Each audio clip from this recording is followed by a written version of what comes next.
again. So today I am going to be making a Swedish sticky cake. It's a chocolate cake and I didn't look into it, but I assume it's Swedish unless somebody decided to call it Swedish. Anyway, it's not anything like the original because it's no bake, vegan, gluten-free, like all of that stuff. So it's really healthy, yummy, and easy to make. So first things first, let's go through the ingredients. So you're going to need 225 grams of walnuts and 5 to 6 tablespoons of chocolate powder. I took unsweetened. I'm sure you can do it with sweetened if you want to. You're going to need some salt, and you also need 15 dates. Now, I was smart enough to take ones that had seeds inside them. So if you're like me and you buy dried dates with seeds inside them, make sure you cut them open, take the seed out before you start working with them, because or else you're going to have a broken blender, and I am not taking any blames. Then you're going to need 2 tablespoons of coconut oil or coconut fat, depending on what kind of climate you live in. For me, it is coconut fat. And you're also going to need 2 tablespoons of honey. Now, if you don't have liquid honey, but you have agave syrup, then take 2 tablespoons of agave syrup. But I went out to buy me some liquid honey because I didn't have any. Also, you're going to be needing fresh berries. Now, I live in Switzerland. We're in the middle of winter here, supposedly. I mean, it's February, but there's no snow. And so the only kind of berries I could get my hands on were frozen berries. So I have frozen berries here, waiting to thaw, but don't worry if you can't get fresh berries, frozen berries will work. Just make sure you take them out soon enough because they are going to need to thaw before you use them because you're not blending them in with the mix. So once again, you're going to be needing your blender. Set that right in front of you. And let's get started. So first thing you're going to need are your walnuts. Go ahead and put them into the blender. Whoops. Runaway walnut.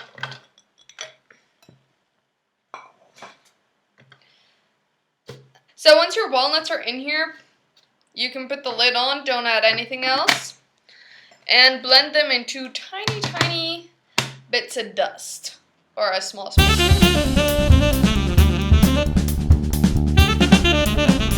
So if it looks like this, then you're good to go. Alright, so next you are going to take the cocoa powder. Don't add it all. Just add about, we said 5 to 6 tablespoons. So add 4 to 5 tablespoons.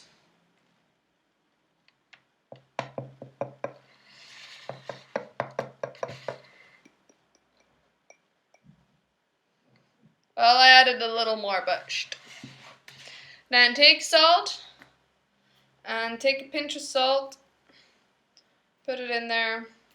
That's all the salt you're going to be needing, and mix again.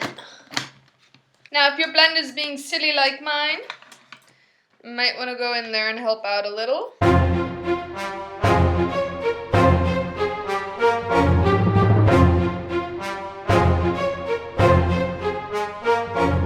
So now that that is blended, there's 2 ways to do this. Either you take it out, put it aside, and make the dates small, or if you have a bigger machine than your blender, go ahead and get that out.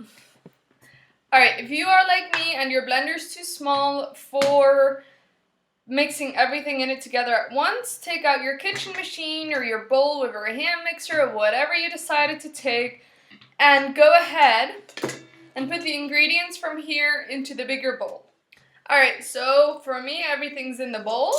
I'm going to put it aside for now because we need to get working on the dates, the honey, and the coconut oil. I have intruders, cats. So go ahead. Oh. I need to put this in first because or else it's not going to blend. Then I'm going to take my dates, put them all inside, take my coconut oil. Now remember, you need 2 tablespoons of coconut oil and 2 tablespoons of honey. That's it for the coconut oil. And now 2 tablespoons of honey. And now you have everything in here. It looks so good. Just mix it again. So if it looks like this and smells delicious, then you are ready to put it into your big mixer. Unless you had a blender or a big bowl from the beginning where you were able to do everything together at once. Oops, I always drop things.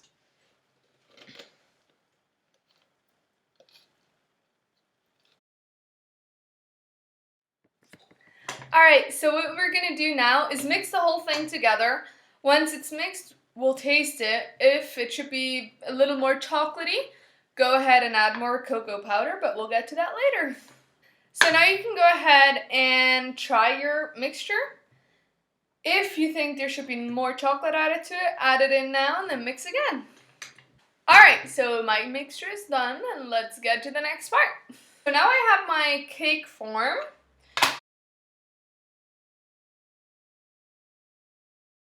This is our Swedish sticky cake.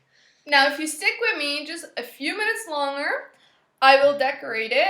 The recipe for the whipped cream which I use, which is also vegan and is a cashew whipped cream, can be found on my channel, and afterwards we'll go ahead and decorate.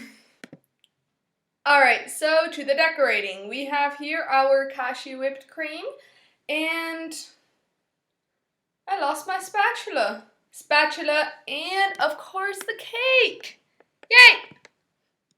So right now I'm going to do real simple and put the whipped cream all over the cake. Of course you can make nice decorations, write things, make flowers, whatever you want. I'm not so talented, and so I'm just going to take the easy route.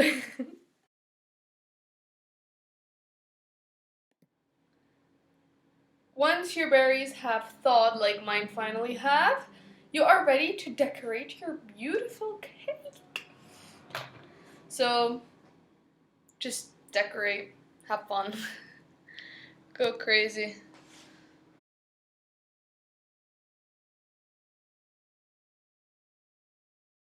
Once you've put your berries on top, your cake is ready to be served.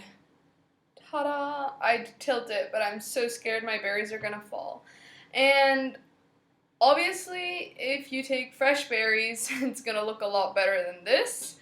And you can also sprinkle nuts over it.